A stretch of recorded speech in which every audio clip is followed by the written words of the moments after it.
Imagine the country you live in being hit by less and less fertile soil, making crop growing increasingly difficult. Sandstorm conditions prevail in the Indian capital, and now there are fears of early desertification of the region. Desertification and erosion are both concerns. Soil is the habitat upon which zillions of lives thrive. Because of that thriving life, everything grows. We eat food, other animals grow, everything happens because soil is rich. Once there is no richness in soil, then you have forsaken the planet in many ways. We talk of carbon, we talk of emissions, we talk of pollution at various levels. Before all that, we need to address the most important concern, because there is a misunderstanding in the world. There is a campaign to project civic issues as environmental issues. Right now, if plastic bags are floating around in New York City, this is not an ecological issue, this is a civic issue. If our rivers are polluted, this can be fixed. In 1 or 2 years, if you set up the necessary purification plants and enforce the law, these are civic issues which can be fixed with a little bit of law enforcement and awareness. But the real issue is soil.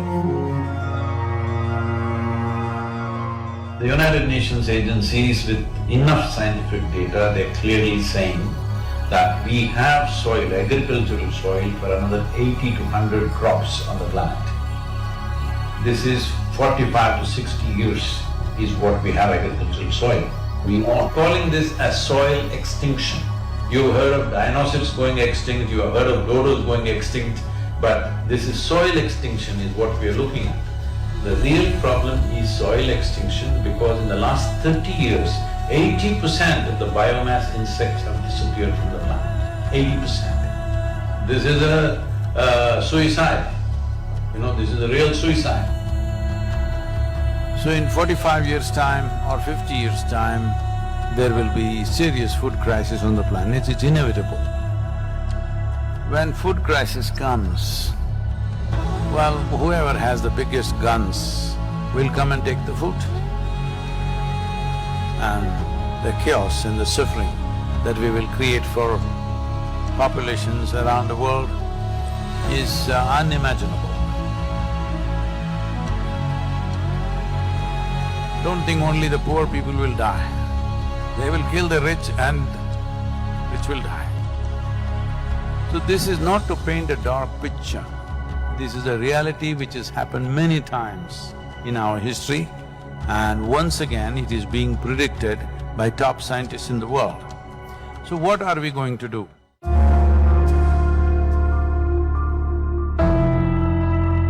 Why is soil going away? Where is it going away? See, what is sand becomes soil if you add organic content to it.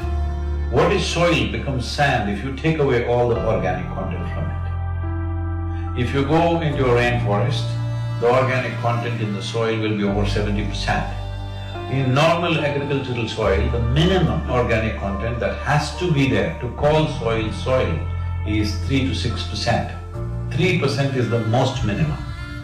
But today, for example, in India, 62% of India's soil, the organic content is 0.5% or below that. So literally we are on the verge of desertification. This is across the world, this is not in one country. In United States, the way the land has been used in terms of herbicides, weedicides, pesticides, well, we need to understand nearly 82 to 86% of biodiversity is within the first 12 inches of topsoil. When we plow with machines like tractors plow to a depth of 9 to 12 inches and leave it open, this means we are destroying the biodiversity completely. What biodiversity means is, it's the humus in the soil. The word human comes from the word humus. That means this is actually living soil. So it's very, very important that soil becomes the focus, because if you put 1/3 to 40% of the land, especially in the tropical world, under tree shade, your climate change could be easily reversed. Land is getting hot simply because it is plowed or it is paved. Land has to go under vegetation, whatever kind, natural grasses, bushes, trees, whatever, because all these are serving the ecological activity. And we must also understand soil is a very significant carbon sink. And soil is the largest water soak on the planet. And soil is the basis of all life. This 36 to 39 inches of topsoil on average around the planet is the basis of 87% of life on this planet. To keep the biodiversity alive is the most important thing that we need to do right now. Unless we start now, this will not happen. As a part of this, we are unfolding a movement called Conscious Planet to bring maximum number of people. Right now, it looks like climate change, ecology, all these are playground for the rich and elite. No, this must change. Individual human beings should become conscious about the danger that we are facing. Ecological issues must become election issues, and political parties must give significance to ecological issues in their manifestos. Governments must be elected for their concern for ecological issues. This needs to happen.